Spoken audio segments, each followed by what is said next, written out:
These Georgia Bulldogs had the best freshman season that we've seen over the last 20 years. That's what we're talking about in today's video. Which dogs impressed the most during their first season in Athens? Now, there are 5 guys that stand out to me immediately, right off the bat. And I'm going to talk about those guys in a second because we're basically doing just the top 5. But I've got to start with the honorable mentions, all right? Because there's been a lot of great freshman seasons over the years. So let's get into those real quick, and I'll talk about them briefly before I break down my personal top 5. So let's get into it. So honorable mentions, you've got Andrew Thomas in 2017, who manned, I believe, right tackle for that special 2017 team. Jake Fromm also in 2017.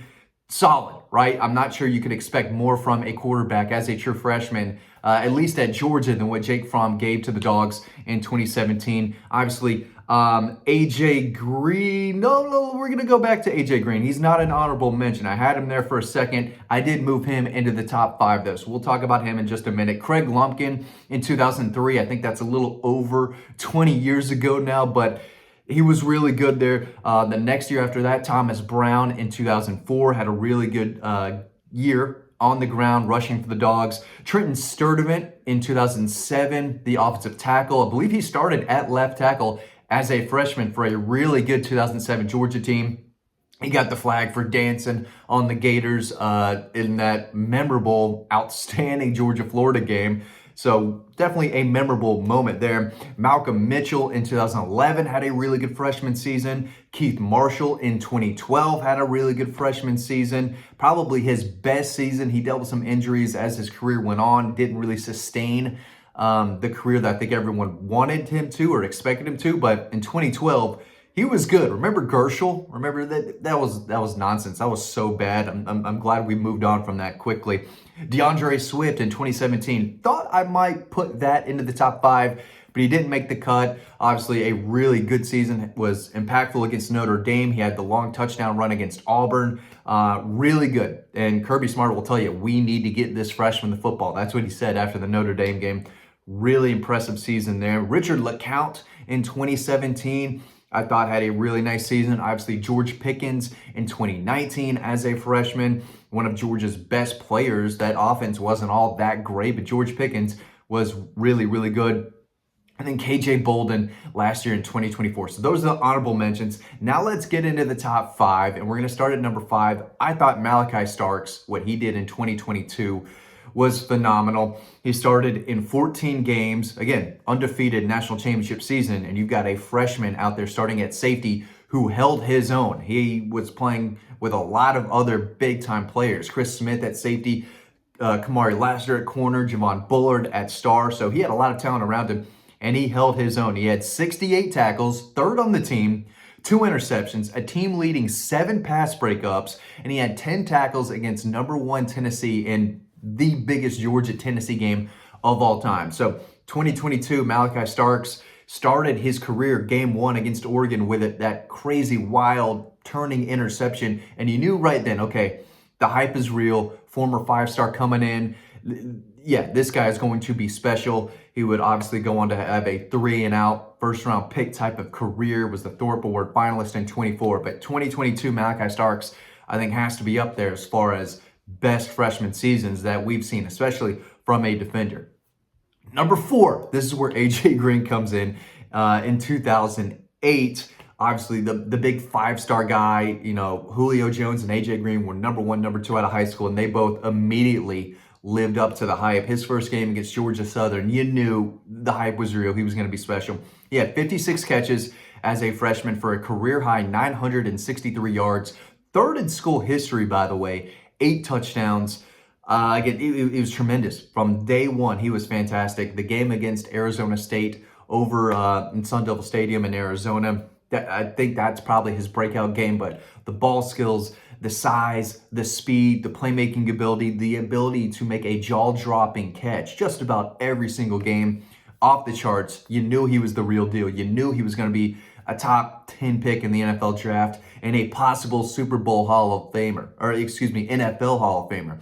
And if he wasn't stuck in Cincinnati with Andy Dalton throwing him the football, if he played somewhere else, maybe he could have been in the Hall of Fame. He was very good in the NFL, and he was tremendous, probably the most talented wide receiver we've ever seen at Georgia. And I think his 2008 season is number 4 as far as the best, freshman seasons over the last 20 years. Number 3 might ruffle some feathers because it's Nick Chubb. You could put it at number 2. I put him at number 3, but I totally get it if you think he should be higher on this list. Nick Chubb in 2014, just unreal, just unbelievable what he was able to do as a freshman, coming in with Sony Michel, playing behind Todd Gurley, who was the best player in college football before he had the suspension and the injury. Todd Gurley was better than Marcus Mariota. That's a whole nother video. Obviously couldn't win it because of how the season went, but you get my point. Nick Chubb, though, 1,547 yards, 14 touchdowns, 2 more receiving touchdowns, made an immediate impact game 1 against Clemson. You knew then, like, oh, dude, this guy's a tackle-breaking machine. This kid's a monster. Just tremendous. He ran for over 100 yards in the final 8 games of the season. He had the big 266-yard game against Louisville in the Belk Bowl. He had 202 against Arkansas. Just the real deal. I believe he was a 5-star, depending on the outlet, maybe a high 4-star, 5-star running back out of high school. And he got to Georgia, and he was even better than advertised. He would obviously go on to have an incredible career in Athens. But 2014 Nick Chubb was unbelievable. Absolutely deserves to be on this list. You could put him at number 2, but I'm putting Todd Gurley at number 2. Listen, Todd Gurley, in my opinion, I've said this before, Todd Gurley could have skipped college. Todd Gurley could have gone from high school to the NFL. That's how good he was.